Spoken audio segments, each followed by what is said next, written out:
seemed strange to me that a man who, as a soldier, became accustomed to blind obedience for nearly 6 years should suddenly come into conflict with the state and its constitution. To explain this, I must go back to my youth, because there indeed lies the seed of the conflict between me and today's constitution and governing bodies.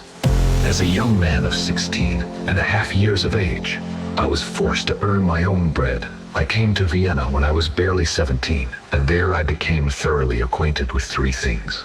First, the social question. For the first time, I felt the great misery and hardship of the broad masses of society firsthand. Second, the racial problem. In the city where East and West, more or less, meet, in Vienna, one can study the racial problem better than anywhere in Germany, because there, according to my political conviction, the greatest enemy and adversary of all Aryan humanity emerges more strongly and sharply than in Munich or in the rest of Germany in general. In Austria, I became acquainted with that movement which was founded by a certain race, and which exploits the great needs of the broad masses in order to build up an organization whose consequences would inevitably lead to the collapse of the entire modern state, that is, the Marxist movement. I arrived in Vienna a cosmopolitan, and left an out-and-out anti-Semite, and a mortal enemy of the entire Marxist worldview. I then came to Munich and earned my bread here until the war came. I was convinced that the fate of Germany and that of German Austria would not be decided in the Austrian army, but in the German army. Accordingly, I enlisted for service in the latter.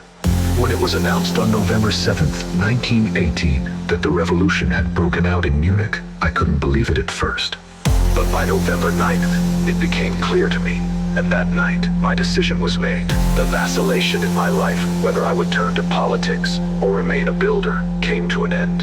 I decided that night that if I got my vision back, I would turn to politics. I came to Munich, and a few weeks later, I was with a reserve battalion. My further political development was relatively simple. I was active during the period of the Council Republics, and as a result of my resistance during that time, I came to the attention of my superiors and was invited into the Intelligence Commission of Infantry Regiment 2. Here, I came into contact with the National Socialist German Workers' Party at that time. It was still called the German Workers' Party. The movement had 6 members. I was the 7th. The Marxist movement works with 2 powerful instruments. On the one hand, it employs. The Marxist movement works with 2 powerful instruments. The first is an enormous propaganda apparatus with mass influence. The bourgeoisie does not understand Marxism. It does not know that the little boy who is taken out of school and indoctrinated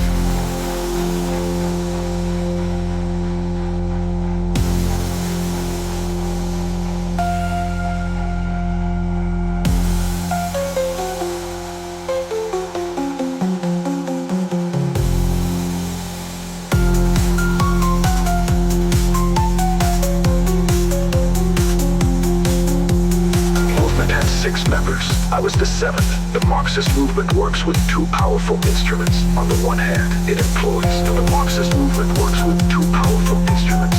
The first is an enormous propaganda apparatus with mass influence. The bourgeoisie does not understand Marxism. It does not know that the little boy who is taken out of school and indoctrinate